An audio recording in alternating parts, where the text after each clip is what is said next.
Bom dia, nono ano. Nós vamos fazer neste vídeo a correção das atividades da semana 1 do PET 5 e nós continuamos trabalhando a textualização, os textos, as estratégias textuais, estruturas textuais, compreensão de texto, estratégias de leitura.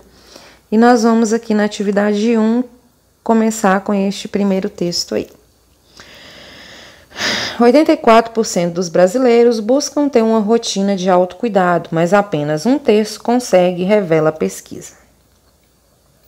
Levantamento realizado pelo IBOPE e encomendado pela Bayer apresenta raio-x dos hábitos de autocuidado dos brasileiros e mostra que a pandemia fez com que 25% das pessoas deixassem a atividade física de lado. Ter uma alimentação saudável, praticar atividades físicas, ir ao médico e fazer exames regularmente. Esses são os principais sinônimos de autocuidado para a maioria dos brasileiros.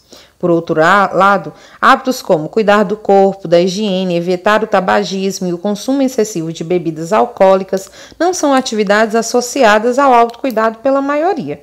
As constatações fazem parte de uma pesquisa online nacional do IBOPE, encomendada pela Bayer, para entender como a população brasileira cuida de si, o que significa autocuidado para esse público e quais os impactos da pandemia nessas rotinas. Entre os achados mais relevantes, o levantamento revelou que 84% dos entrevistados buscam ter uma rotina de autocuidado, mas apenas um terço deles consegue pôr em prática esses hábitos regularmente. O brasileiro atualmente entende que o cuidado com o próprio corpo e saúde traz como principais benefícios o estímulo do sistema imunológico, 31%, a diminuição da probabilidade de ficar doente, 25%, e a promoção do bem-estar, 21%. A pesquisa revelou ainda que os brasileiros veem a alimentação saudável como principal definição de autocuidado. 87% concordam que a saúde é resultado do que se come e 81% dos entrevistados gostariam de se alimentar melhor. Outro dado surpreendente está relacionado à dor. Segundo a pesquisa, 3 a 4 participantes declararam sentir algum tipo de dor frequentemente, com dores nas costas e dor de cabeça figurando no topo da lista, 38% e 31%, respectivamente. Entre as mulheres, a proporção é ainda maior, com a dor presente no cotidiano de 82% das respondentes. Como consequência, cerca de um quarto dos entrevistados toma algum analgésico pelo menos uma vez por semana. Vamos às perguntas do texto. Qual a finalidade do texto? A finalidade do texto é informar aos leitores a respeito da pesquisa realizada pelo IBOPE e encomendada pela Bayer para entender o autocuidado, o que significa autocuidado e para o brasileiro e quais os impactos da pandemia que nós estamos vivendo nessas rotinas de autocuidado. Então, informar os leitores a respeito da pesquisa elaborada pelo IBOPE, realizada pelo IBOPE, encomendada pela Bayer, para saber o que é autocuidado para o brasileiro, o que para ele significa autocuidado e como a pandemia interferiu nessas rotinas de autocuidado. 2. Segundo o texto, quais são os sinônimos de autocuidado para o público brasileiro, E aí o público brasileiro coloca o quê? Que autocuidado, para alguns, é alimentação saudável, para outros, atividades físicas, para outros, ir ao médico, fazer exames regularmente, cuidar do corpo, da higiene pessoal. E muitos, na verdade, pouquíssimos colocaram que evitar o tabagismo e evitar o consumo de bebidas alcoólicas também é um autocuidado, tá? Isso tudo está no texto. Número 3. Escolha 5 palavras-chave do texto. Como o próprio nome diz, a escolha dessas palavras dependerá da importância delas no texto. Em torno delas é que o texto é construído. Então, nós já estudamos aqui o que são palavras-chave. São palavras que servem, que, na verdade, o texto é construído ao redor dessas palavras. São palavras que nós podemos usar como tópicos para entender a respeito do que esse texto fala. Então, a gente pode colocar pesquisa, autocuidado, pandemia, hábitos, por que não? E brasileiros, ou população brasileira. Acredito que essas são 5 boas palavras-chave. Caso vocês pensem em outras, podem colocar aí. Número 4. Escreva 3 ideias fundamentais para o desenvolvimento do texto. Então, quais são as ideias fundamentais para que o texto possa ser desenvolvido? A primeira ideia é o levantamento realizado pela Bayer, pelo Ibope. Me perdoa, gente. Meu Deus, eu estou muito confusa hoje. É domingo, estou muito confusa. O levantamento realizado pelo Ibope, né? A pesquisa online feita pelo Ibope. Essa é a primeira ideia fundamental para o desenvolvimento do texto. Foi esse levantamento, essa pesquisa online feita pelo Ibope e encomendada pela Bayer. Segunda ideia que é muito apresentada no texto, né, e que é fundamental para o desenvolvimento do texto, é o que eles chamam de raio-x dos hábitos de autocuidado dos brasileiros. Ou seja, o esqueleto do que seriam os hábitos de autocuidado do brasileiro, os principais tópicos do que seriam os hábitos de autocuidado dos brasileiros. E, em terceiro lugar, a porcentagem do impacto do impacto que a pandemia teve sobre esses hábitos de autocuidado. Então vamos lá, se eu não fiquei muito confusa. 3 pontos que embasam muito bem o texto. Primeiro, os tópicos que delimitam ou que mostram quais são os hábitos de autocuidado que normalmente os brasileiros têm, né? Os maiores hábitos de autocuidado dos brasileiros. Nessa pesquisa feita pelo Ibope e pedida, né, encomendada pela Bayer. Segundo, os impactos que a pandemia que nós estamos vivendo, do Covid-19, teve sobre esses cuidados, né, consigo mesmos. E, em terceiro lugar, a comparação dos resultados através de porcentagens aqui, principalmente no final do texto. Ok? Se tiverem alguma dúvida, que eu acho que essa resposta ficou confusa. Hoje eu estou confusa. Qualquer coisa vocês me perguntem no grupo. Ok, meninos? Número 5. Qual é o assunto tratado no texto? O assunto tratado no texto os hábitos de autocuidado dos brasileiros e o impacto da pandemia sobre eles. Esse é o assunto do texto. Número 6. Que circunstâncias levaram à realização da pesquisa noticiada? As circunstâncias foram provavelmente a percepção que tiveram da mudança dos hábitos dos brasileiros com a pandemia. Alguns brasileiros reclamam de estarem engordando, de estarem comendo pior, de estarem comendo por ansiedade, por compulsão. Muitos brasileiros ficaram em casa respeitando o isolamento social e por isso não fizeram atividades físicas, se tornaram mais sedentários.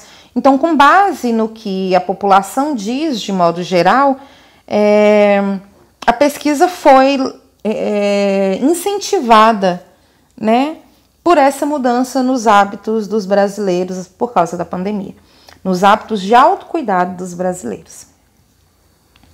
Atividade número 2.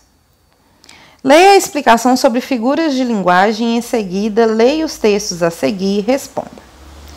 Bom, eu já expliquei para vocês sobre figuras de linguagem, na verdade eu mandei um vídeo para vocês, acredito que no PET 1 ou no PET 2, sobre figuras de linguagem. Nós estudamos principalmente metáfora e comparação. Então vamos ler aqui o que diz o quadro. Figuras de linguagem são recursos estilísticos usados para criar efeitos de sentidos nos textos. Veja alguns desses recursos. A metáfora representa uma comparação de palavras com significados diferentes e cujo termo comparativo fica subentendido na frase. Exemplo, a vida é uma nuvem que voa. Nossa, que frase ruim. Enfim, metonímia. Existem vários tipos de metonímia, tá, gente? É a transposição de significados, considerando a parte pelo todo. Exemplo, costumava ler Shakespeare.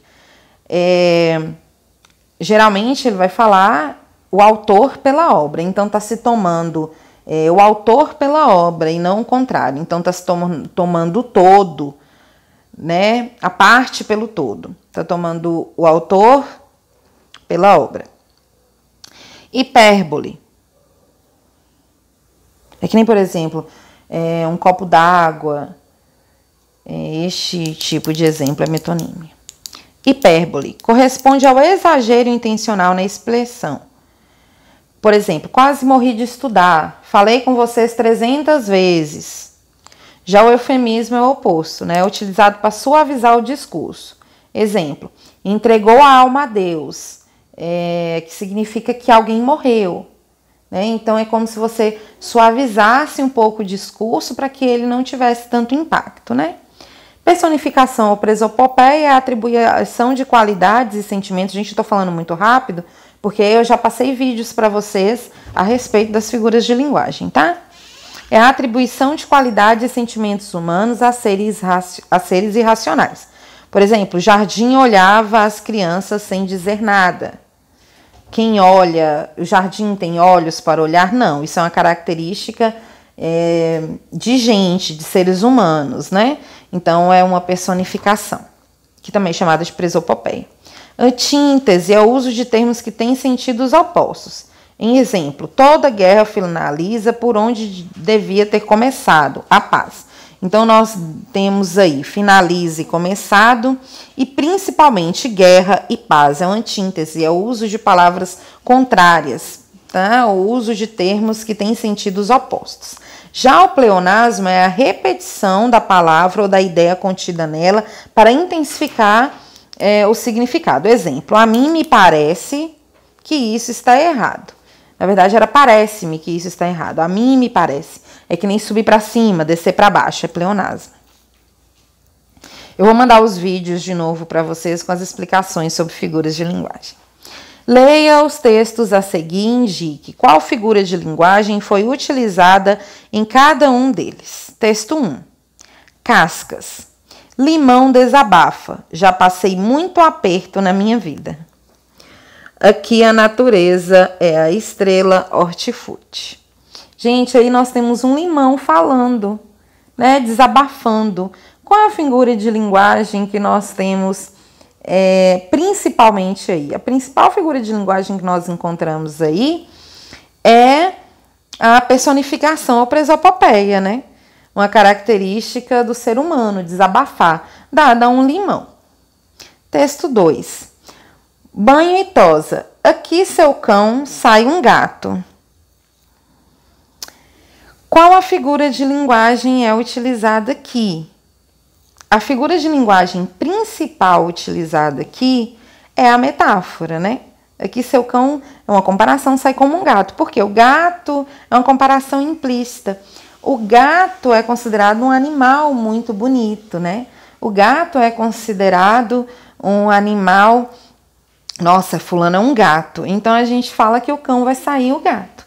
Só que a graça da metáfora, a graça da comparação está em uma antítese, que é o uso de palavras que são, em teoria, opostas, né? Porque cão briga com gato, em teoria elas são opostas. Cão é oposto a gato. Então, esta antítese faz com que a metáfora tenha muita graça. Mas a principal figura de linguagem encontrada aqui é uma metáfora.